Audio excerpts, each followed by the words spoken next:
Mr. President, Excellencies, I thank the United Kingdom for convening the first debate on artificial intelligence ever held in this Council. I've been following the development of AI for some time, and indeed I told the General Assembly 6 years ago that AI would have a dramatic impact on sustainable development, the world of work, and the social fabric.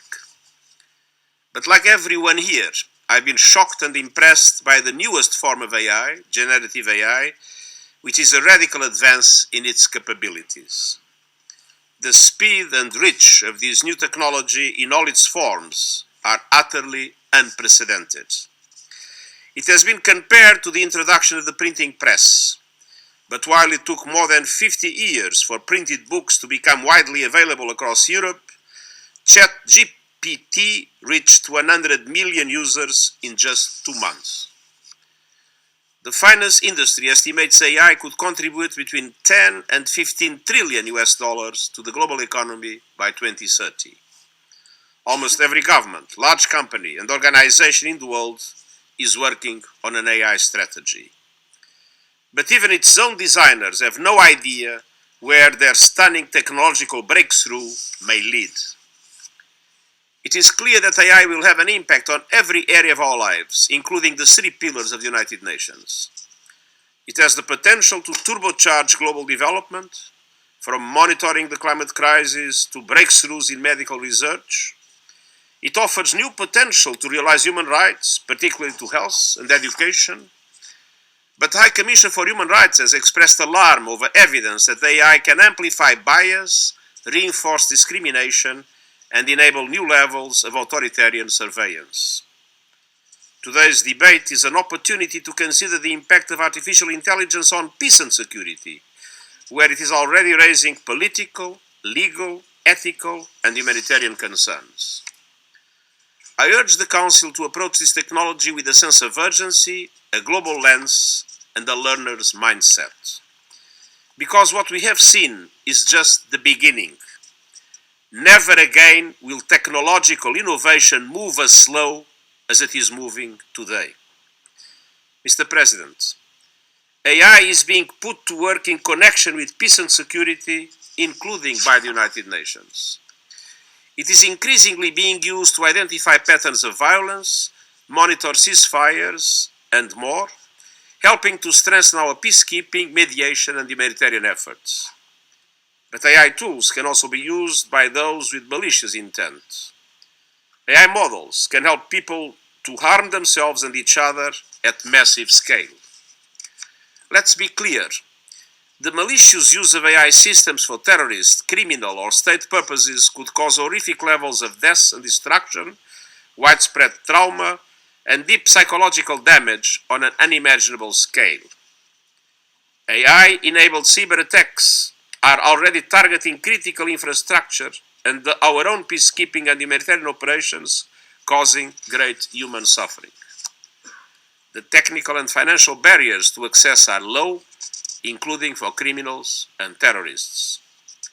Both military and non-military applications of AI could have very serious consequences for global peace and security. The advent of generative AI could be a defining moment for disinformation and hate speech, undermining truth, facts, and safety, adding a new dimension to the manipulation of human behavior, and contributing to polarization and instability on a vast scale. Deepfakes are just one new AI-enabled tool that, if unchecked, could have serious implications for peace and stability. And the unforeseen consequences of some AI-enabled systems could create security risks by accident. Look no further than social media. Tools and platforms that were designed to enhance human connection are now used to undermine elections, spread conspiracy theories, and incite hatred and violence. Malfunctioning AI systems are another huge area of concern. And the interaction between AI and nuclear weapons, biotechnology, neurotechnology, and robotics is deeply alarming. Generative AI has enormous potential for good and evil at scale. Its creators themselves have warned that much bigger, potentially catastrophic and existential risks lie ahead. Without action to address these risks, we are derelict in our responsibilities to present and future generations. Mr. President, the international community has a long history of responding to new technologies with the potential to disrupt our societies and economies. We have come together at the United Nations to set new international rules, sign new treaties, and establish new global agencies. While many countries have called for different measures and initiatives around the governance of AI, this requires a universal approach. And questions of governance will be complex for several reasons. First, certain powerful AI models are already widely available to the general public. Second, and unlike nuclear material and chemical and biological agents, AI tools can be moved around the world, leaving very little trace. And third, the private sector's leading role in AI has few parallels in other strategic technologies. But we already have entry points. For example, one is the 2018 to 2019 Guiding Principles on Lethal Autonomous Weapons Systems, agreed through the Convention on Certain Conventional Weapons. I agree with the large number of experts that have recommended the prohibition of lethal autonomous weapons without human control. We also have the recommendations on the ethics of artificial intelligence agreed through UNESCO in 2021. The Office of Counterterrorism, working together with the Interregional Crime and Research Center Institute of the United Nations, has provided recommendations on how member states can tackle the potential use of AI for terrorist purposes. And the AI for Good summits, hosted by the International Telecommunications Union, have brought together experts, the private sector, United Nations agencies, and governments around efforts to ensure that AI serves the common good. Mr. President, the best approach would address existing challenges while also creating the capacity to monitor and respond to future risks. It should be flexible and adaptable and consider technical, social, and legal questions. It should integrate the private sector, civil society, independent scientists, and all those driving AI innovation.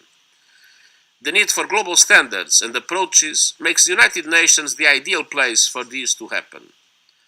The Charter's emphasis on protecting succeeding generations gives us a clear mandate to bring all stakeholders together around the collective mitigation of long-term global risks. AI poses just such a risk. I therefore welcome calls from some member states for the creation of a new United Nations entity to support collective efforts to govern this extraordinary technology, inspired by such models as the International Atomic Energy Agency, the International Civil Aviation Organization, or the Intergovernmental Panel on Climate Change. The overarching goal of this body would be to support countries to maximize the benefits of AI for good, to mitigate existing and potential risks, and to establish and administer internationally agreed mechanisms of monitoring and governance. Let's be honest, there is a huge skills gap around AI in governments and other administrative and security structures that must be addressed at the national and global levels. A new UN entity would gather expertise and put it at the disposal of the international community, and it could support collaboration on the research and development of AI tools to accelerate sustainable development.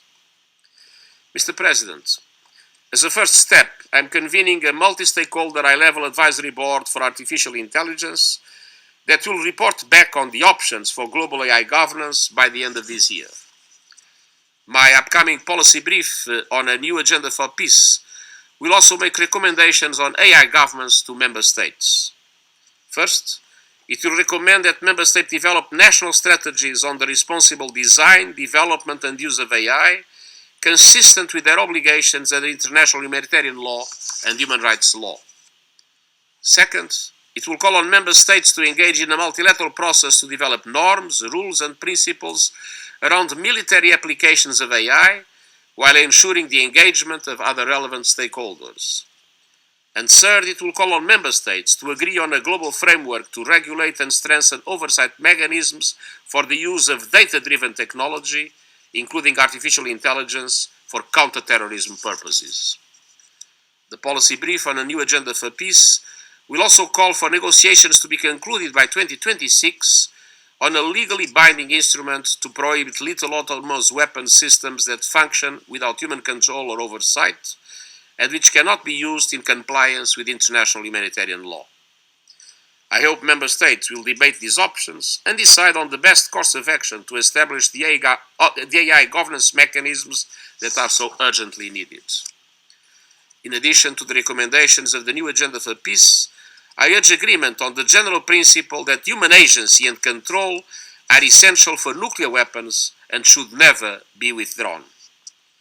The Summit of the Future next year will be an ideal opportunity for decisions on many of these interrelated issues. Mr. President, I urge this Council to exercise leadership on artificial intelligence and show the way towards common measures for the transparency, accountability and oversight of AI systems. We must work together for AI that bridges social, digital and economic divides, not one that pushes us further apart. I urge you to join forces and build trust for peace and security. We need a race to develop AI for good, to develop AI that is reliable and safe, and that can end poverty, banish hunger, cure cancer and supercharge climate action. AI that propels us towards the Sustainable Development Goals, and that is the race we need. And that is a race that is possible and achievable, and I thank you.